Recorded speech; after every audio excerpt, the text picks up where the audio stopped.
Après le décès en plein mandat du président Georges Pompidou à la suite d'une longue maladie, le président du Sénat assure l'intérim comme le prévoit la Constitution. De nouvelles élections sont organisées. Les Français votent en 1974 pour un président jeune. Valéry Giscard d'Estaing accède à l'Élysée à l'âge de 48 ans. La période 1974-1988 est riche en événements politiques inédits. Tout d'abord, lors des élections présidentielles de 1981, pour la première fois sous la Ve République, un homme politique de gauche est élu à la présidence de la République.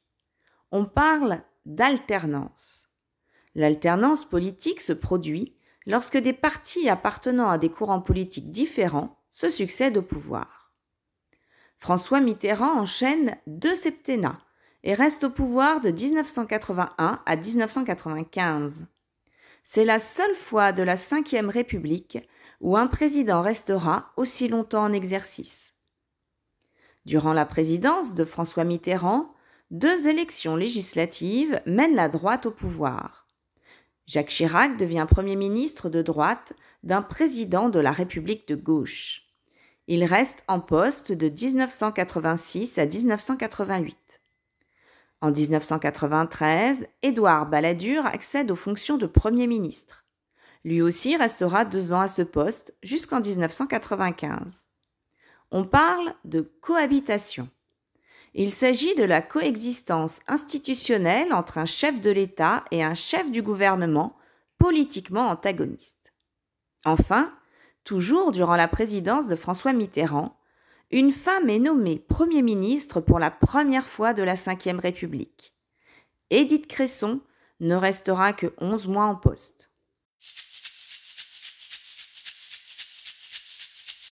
Durant le mandat de Valéry Giscard d'Estaing, les difficultés économiques s'accumulent.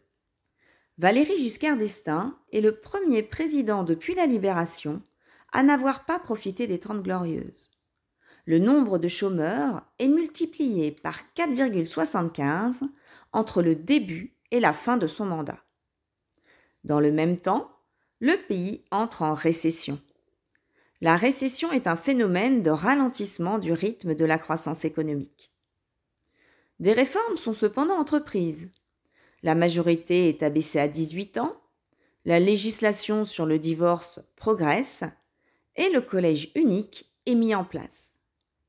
Sous la présidence de François Mitterrand, la durée hebdomadaire du travail est abaissée à 39 heures. Il octroie la 5e semaine de congés payés et fait passer l'âge de départ à la retraite à 60 ans. Face à la massification du chômage, le Premier ministre Michel Rocard fait voter le RMI, Revenu minimum d'insertion. Il s'agit du versement d'une allocation universelle ouverte aux personnes sans emploi de plus de 25 ans. Dans les années 60, un féminisme plus revendicatif se développe. La domination masculine et le patriarcat sont dénoncés, tandis que les femmes revendiquent le droit de disposer librement de leur corps. La contraception n'est autorisée qu'à partir de 1967, avec la loi Neuwirth, même si elle reste restrictive. En 1971, la question de l'avortement est relancée au travers du manifeste des 343. Il s'agit d'une pétition parue le 5 avril 1971 dans le Nouvel Observateur, réclamant la légalisation de l'avortement en France, en raison notamment des risques médicaux provoqués par la clandestinité dans laquelle il est pratiqué. En effet, l'avortement est non seulement interdit, mais passible de prison à cette date.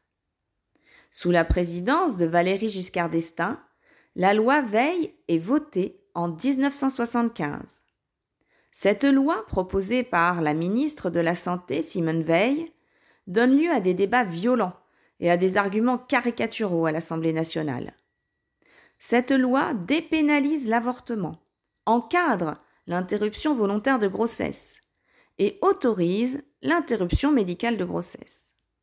De même, grâce à Simone Veil, Les contraceptifs sont remboursés par la sécurité sociale et les mineurs peuvent y avoir recours sans l'autorisation de leurs parents.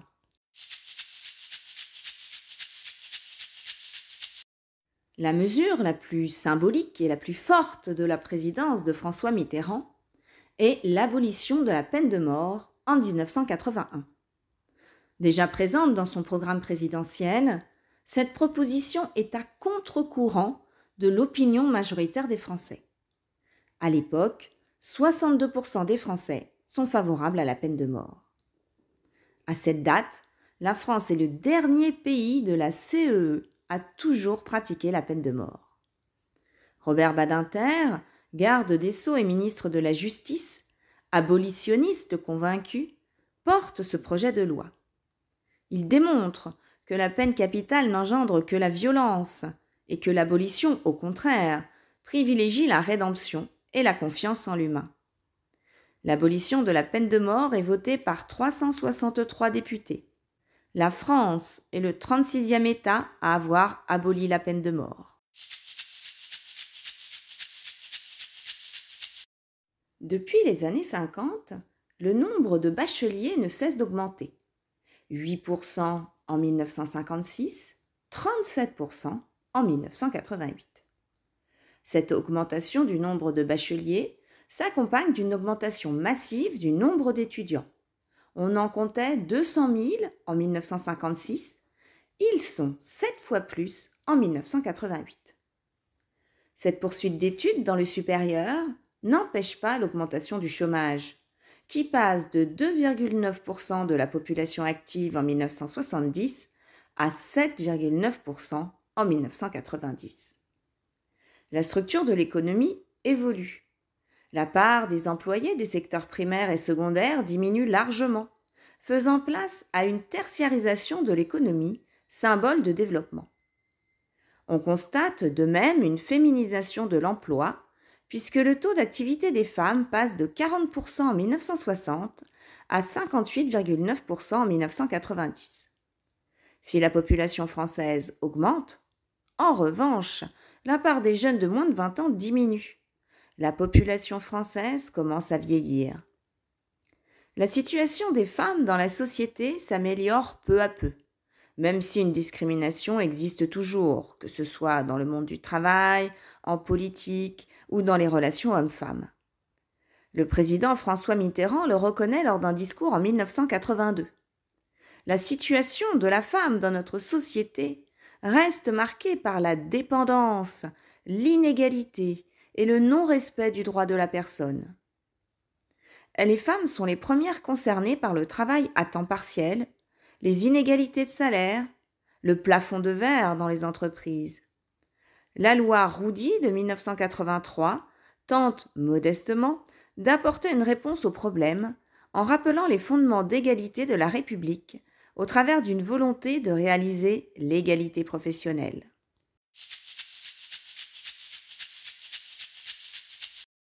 Durant la période de reconstruction de l'après-guerre et durant la période de forte croissance des Trente Glorieuses, la France a fait appel à l'immigration. Le premier choc pétrolier marque la fin de l'immigration du travail et la volonté de réduire l'appel à l'immigration. Avec la loi de 1976 sur le regroupement familial sous la présidence de Valéry Giscard d'Estaing, et la régularisation de plus de 100 000 clandestins sous la présidence de François Mitterrand, la part de la population immigrée en France progresse. Le nombre de chômeurs augmentant, l'immigration devient un thème central de l'extrême droite, qui joue sur le nombre d'immigrés et le nombre de chômeurs. Aux élections européennes de 1984, le Front national dépasse les 10% de suffrages.